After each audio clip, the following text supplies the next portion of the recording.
Yup, absolutely 100%. The Paradigm Shift, episode 85. Why do I laugh at this? This was a vision. It was a dream. I pounded Big Dave, my mentor, and he said yes, and the rest is history. What's the lesson there? Think really big and be relentless in your pursuit, as Dave likes to say. The commitment, the consistency. We got a special guest on today. One of my mentees. It's a beautiful thing. It's a circle of life right now. Someone that I work with on a one-on-one capacity, Big Nick Connor. I'm excited to bring him on. And obviously, Dave works with me and so forth. Just a beautiful dynamic here. Let's bring on the sex octopus and let's get Nick, we're going to bring you on less than five, buddy. Less than five. I can't wait for you. There he is. What's up, buddy? Where are you? I'm in Indianapolis. Had a big speech last night. Most efficient evening ever as I got off the plane from Portugal at 4:05 and on a stage by 4:45. And now here I'm in Indiana by 10:30 in the morning and having a dad's weekend with my daughter. So we got a lot of good stuff. The Indy game. I'm going to see Coach Woodson at private practice as well. What's going on? A couple things. Number one, did you sleep in Miami last night? Yeah. Me, Justin, and Jake were in Miami and jumped on a 5 a.m. flight. Let me just, Dave, if you don't mind, I just want to let the audience understand something. In one 24-hour day period, Big Dave was in Europe, was in Miami, and Indianapolis in one day. Now, Yes. That's what it takes. It's awesome. Well, and I'm blessed, right? I got my speeches, my family time, and friends. It was awesome. I had James Maslow met me there. I had coaching clients. I can't even tell you how many things I had. It's not awesome. Work to us, I know it, but still, you just take it to another level with your commitment, your consistency, and you need to be acknowledged for that. So allow me. I love you. I'm so proud of you, and I'm so blessed to have spent some unbelievable quality time with you in Portugal. Yes. I can't even imagine. Tell everybody about Greg, by the way, about Portugal. So it was amazing. So there were 70,000 of some of the world's biggest and brightest entrepreneurs, tech-savvy juggernauts. It was an awesome event that they put on. Had the honor of speaking, giving a little bit of a keynote to introduce everybody. And then also, I was the MC for the morning shift. Big Dave was all over the place doing a million things. It's just good to take advantage of opportunities like that, to be around all these world-shaking big thinkers. And my lesson, my message for the audience is you have to create opportunities for yourself, and then you got to take advantage of them, right? Like one day in and out, I had the best time ever. I made so many connections. It was such a special event. I'm honored to have that opportunity. But also, you got to push yourself and get there, as Dave has taught me. Just such a special experience, and I can't wait for more. And now I can officially say global keynote speaker. You are a global keynote speaker, and it's also what you see 5 years from now from people that heard you at Web Summit, right? People that didn't know you, and the world market of a community is so much more important and will be in the next 10 years. So those people that aren't showing up, they're not going to be growing up. Ooh! Should we end it right there? We'll just get warmed up. Well, I'm on a Hobby Lobby kick right now because I'm seeing more and more people telling me that this is my life mission. This is what I really want to do it.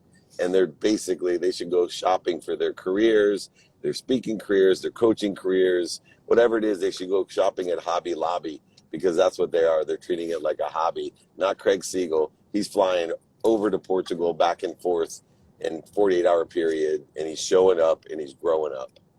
I'm all in, and I received that, and I love you. And we're going to bring on Nick in 2 seconds, but I wanted to ask you this. Taking a sneak peek at your content, which obviously everyone should be doing, you mentioned this, and it's something that's very relatable to me, especially my close ones. You said this, Dave. Treat advice like a handful of sand. Elaborate, sex fish. Yeah, it's one of the first lessons I learned from a guy named Greg Reed.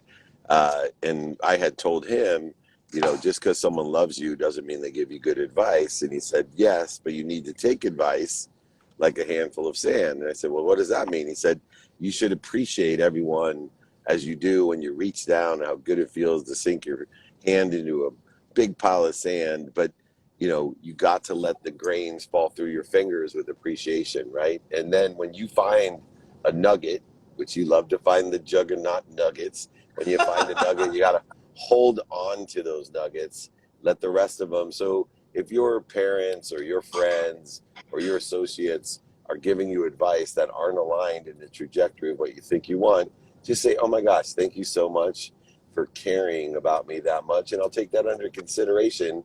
And if it's not a good nugget, if it's not aligned, let it fall through your fingers like a handful of sand. Yeah, so true. And sometimes we know it can be challenging because sometimes not the best advice comes from the ones that you love. They're doing it with the right intention, but they just might not understand the frequency that you're on or heading to. So I think that's so valuable for everyone. Thank you for that. Yeah, it's an action of arrogance, believe it or not, because if you think about it, your parents are more afraid for you than you're afraid for yourself. And so they're going to tell you things, their trajectory for you is safety, security, whatever it may be, and they're going to give you advice that may not be in your best interest or without any knowledge, with ignorant arrogance. And so a lot of times we didn't see those types of people that are closest to us as being arrogant. We only take the people who are actually arrogant, who think they know everything. So some people don't know everything. They don't know that they know everything, but they're so afraid for you to get hurt that they're going to give you advice that's not aligned with the trajectory of what you want. Bang. I love you so much. How do I love you more every day? Can I have a hug? The feeling's mutual, brother. Big hugs. We're going to bring on Nick right now. I'm really excited about this young stud. He's a rising thought leader. I worked with him in a one-on-one capacity. He's in my community. And just shout out to the sales community. There's so many people in there that are doing really big things, and it's inspiring right back to me. So thank you all. There he is. What's up, Nick? What's up, gents? Good to see you. Hey, Nick. Where are you, buddy? Man, on an island here in Eastern Europe, and it's fitting because I'm with two international dudes right now. You guys are out of here, in and out of Europe, but I live over here full time, Craig, as you know, and we're at a little spa. I'm with my girls. I'm dressed up because we're about to go grab some dinner right after this. It's great to be here, though. No place I'd rather be, Craig Siegel. Thanks for having me, man. Hell yeah. And there's so many places we can take this conversation. My best suggestion for the audience, if you're not familiar with Nick, do a deep dive. He's on fire, got great content. He's a rising thought leader, and he's a great guy. What's most valuable is we're going to have an unbelievable conversation. Nick, something that you and I have had really deep conversations about is the word disappointment and how to handle it, and the two-part question. And also, how come so many people can't get over the disappointment? They live in the past, and they're unable to move forward with their future. Well, I think the thing with disappointment, and I've said it many times, is that it surprises us. Disappointment comes into our lives and we're surprised by it. And so to me, it's really just a matter of perspective and expectation. I think that a lot of people watch YouTube and they see the trajectory, Craig, that you've been on, and it's inspiring, and they get on fire and they join your membership, or they get into your sphere of influence just like I did, and you start getting down the road a little bit with whatever your vision is, whatever their vision is, and then it's difficult, and they're surprised by that. They're surprised by the pushback, the resistance that only comes, as you guys know, when you're really pursuing something that matters, something that's big, and so they get disappointed. They're not getting as many followers or getting the opportunities or whatever it might be. And so many people fall off because they're disappointed in slow progress. And so truthfully, man, that was my journey. And so I speak a lot about that because I was someone who wanted to skip steps. I wanted progress and success to come quickly. And when it didn't, I was disappointed. And so that led to a whole bunch of things that didn't work out, but necessary growth, necessary lessons. And I'm grateful for all of them, Hell yeah. And Dave, talk about radical humility, right? Yeah, completely humble in the respect that, obviously Craig works with me, and believe it or not, and Nick, if it makes you feel any better, Craig had his doubts at certain times of how long things were taking. And I kept saying, look, there's the hobby lobbyists out there, the people who go the extra mile every once in a while. They're cutting the line. And there's one thing about building content and building a brand. If you cut the line, you're going to have to go to the back of the line. And there are no shortcuts. Sometimes, I talked about this in Portugal with people, sometimes the worst thing that can happen to someone building their brand is that they have instant or early success with some videos, with some content that they have, because then they anticipate or they expect always to have success, and they're extremely disappointed. And now you have someone who obviously is already at a frequency that can attract those types of audiences, that type of following, and they give up. And you know, my core of what I do is to teach people coherence, to remember what you want to do every day and to do it in the trajectory of what you think you want, every single day. Go the empty mile, not the extra mile. It's not a hobby, it's a mission. And if you're not on the mission, then treat it like it is. If you just want followers, hey, give me a call. I know a whole bunch of people. You probably know them too. Just go buy some followers, bro. Stroke your ego. Go tonight looking at yourself, you know, with a bunch of thumbs ups from a computer saying, hey, 40,000 people, thumbs up, thumbs up. Just buy it for yourself for a Christmas gift this December. But if you want to build a community, if you want to have impact on people, if you want to change lives, take your time. You got a whole life to do so, and it'll aggregate, right, Craig? It doubles, doesn't it? Yeah, and it's one other thing that you taught me, Dave. You said to me when we went to dinner at Catch a couple months ago, and it really stuck out to me. You said what you've done up until this point is really impressive, but what you do over the next year, you're actually going to double that, and then another year and double that, because it's all compounding, and that's something good for Nick to hear as well, right, Dave? Absolutely. And if you want to study Einstein. You know, time's the dependent variable of all matter, subjective and objective matter, and everything doubles. You know, if you can't figure it out with behavior, then figure it out with interest first. Just watch the interest double and look at, you know, hey, if your kid's born and you give them $1,000 when they're born and $100 every month thereafter and $1,000 every birthday, they're going to have $2 million by the time they're 18. Well, then put that to ambassadors, right? If you have 100 ambassadors, you know, every month, if that's all you're getting, you're going to have 2 million ambassadors in 18 years, making you probably one of the most popular and powerful people in media and in brand. Hell yeah. And I love that this ties back to what Nick was saying earlier, because I always like to say, like, you can't guarantee a touchdown or a home run for our sports fans out there every single day. But in my opinion, and this might sound controversial, you can guarantee a first down. You could show up every day and move the chains a little bit, and then it begins to compound. Shifting gears for a second, Dave, you're a master at this. Nick is a pretty young stud himself at this, and I wanted to ask you, Nick, I think this would be good for the audience on Saturday. How do you personally, brother, approach discipline? Well, it's a personal approach, right? And it's something that I think, look, discipline to me is the dialogue that's happening in your head. And so I look at choices and decisions, right? So decisions, I think of decisions as things that we do, choices we make that change our life. That's a decision. And then choices are those moment to moment, day by day, they're decisions that we make, but they're day by day. They don't change our life. They just change the moment. And to me, discipline is about mastering those choices, those moment by moment choices. And so, like, for me, for example, 4:45 rolls around. I check in with myself the moment that alarm goes off, and it's no longer a choice for me in that moment to get up out of bed and put that first foot on the ground, because I've already decided that I'm going to wake up at 4:45. I'm going to go into my office. I'm going to study scripture, and then I'm going to go to the gym.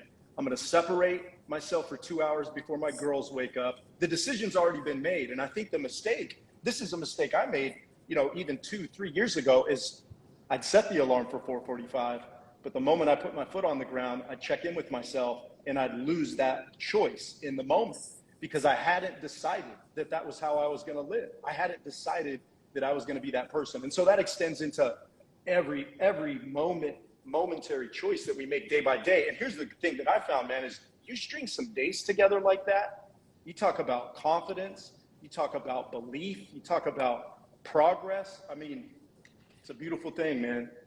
It's two words that came to mind when you were just describing that were non-negotiables. And Dave, he mentioned the word moments, something you taught me after I approached you man to man, brother to brother, after the car accident. You said, don't let it ruin your day. Just allow it to be a moment and then move on. Right, Dave? Yeah, you're only limited by the meaning you give these inflection points or defining moments.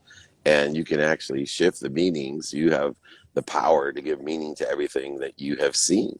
And by doing that, by re-engineering the meaning of the defining moment inflection points, instead of being punished or painful or suffered, you can be promoted and protected. In those non-negotiables can be defined, as Nick has, as these decisions. For me, it's prioritization within the context of these non-negotiables. And so if we can have a prioritization of each activity as they come about, these choices, quote unquote, and base them off of a overall decision-making process, a behavior, or this platform of non-negotiables of, I know that I'm going to prioritize my health.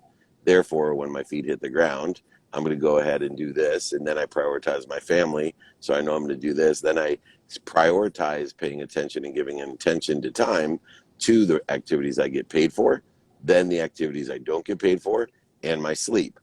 And then within that context, prioritization is a confirmation that you know what's important to you. People that don't have non-negotiables, haven't made the decision, aren't utilizing coherence, they can't prioritize because they have no basis, no foundation to prioritize on. When you know your non-negotiables, you then can prioritize what's important to you and reprioritize as well when things go as not planned. And so for me, prioritization is the antidote to procrastination, which it sounds like, Nick, a few years ago, you suffered from procrastination and probably feeling overwhelmed. When you know what's important to you, when you have that bigger decision like Nick talks about, or non-negotiables in your life, it's a basis to prioritize what's important to you every day in a trajectory of what you think you want, and aligning the meaning of the car accidents, the bankruptcies, the divorces, whatever else occurs in your life, aligning the meaning of the inflection points and the defining moments as well in a trajectory of what you think you want. This is unbelievable. I'm like, there's no place I'd rather. This is what it's all about. Yes. We'll land the plane with this. I know it's Saturday and you guys are out. We'll tie it all together with this. Dave, in my personal opinion, Nick is the total package. He's got that. He's good looking, that's for sure. 100%. I'm definitely the third most handsome cat on this live. He's got the stuff that you can't teach. I ate my handsome sandwiches. Man. He's got that Derek Jeter thing, that charisma, that it factor. He's putting in the work. He's very smart. He's dedicated. Now it comes down to this, right? You must be what you can be. Give him a gem on how he can even exceed his potential, Big Dave. Well, I think, utilizing consistency in that trajectory, and consistency is your superpower, Craig, of being able to do it every day to lower the bar and to make sure that you have a minimum amount of time giving attention and the 5 levels of intention, what you do, say, think, believe, and feel in that trajectory. But consistency is absolutely the catalyst to the exponential growth that Nick's going to receive. You have received already. There's no doubt that you're going to keep going the empty mile. And I'm sure now as well, Nick, you're part of the posse. So next time we come to Europe, you better swing by. I'll bring you a ticket for whatever we have. You're going to come join us because I got to now give my handsome hamburger over there a big hug as well. Can't wait. Hey, can't wait. Can't wait for that. Yeah, hell yeah. Nick, what's the best way for the audience to support you, brother?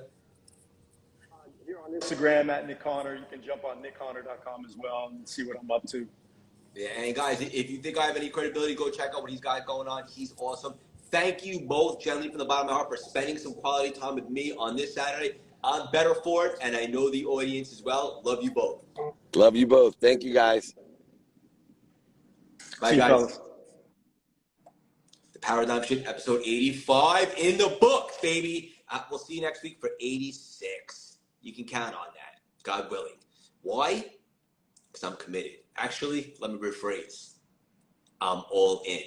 And this is a new level that I recently added to the CLS methodology, right? There's interested, where if you're interested, you'll get going. Adversity, you'll crumble. Then there's committed, like I am to running, where you're really, really passionate about it, right? But then there's all in. That's when you fly across the country for one day, right? Because it's an opportunity. And you think about the cost of inaction. and you're back at it, you're consistent, you're committed every single week. Paradigm Shift episode 86 coming next week. So ask yourselves, if you're not where you want to be, are you interested? Are you committed? Or are you all in? And if you're committed and you're okay with that, that's okay.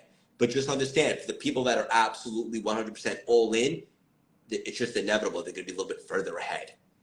So if you want those results, look at Big Dave. In 1 day's time, he's in Europe, he's in Miami, and he's in Indianapolis. And he's making time to spend time with his family. That's the difference, guys. It's an empty mile that he talks about. Go check out Nick. He's a great kid. He's on fire. He's family to me. Dave, thank you as always for your nuggets. I love you all so much that it's weird. Back from Europe, baby, and ready to have some fun today in the Big Apple with my fiance and do a lot of work. We got some big surprises coming. Stay tuned. If you guys want to do me one favor for the rest of the day, sharpen the axe, grab a journal, and start writing down your big God-sized dreams and goals for 2023, because you can't hit a target that you can't see. Let's get some intention and let's get some clarity. You dig? Have a good weekend, guys. Love you.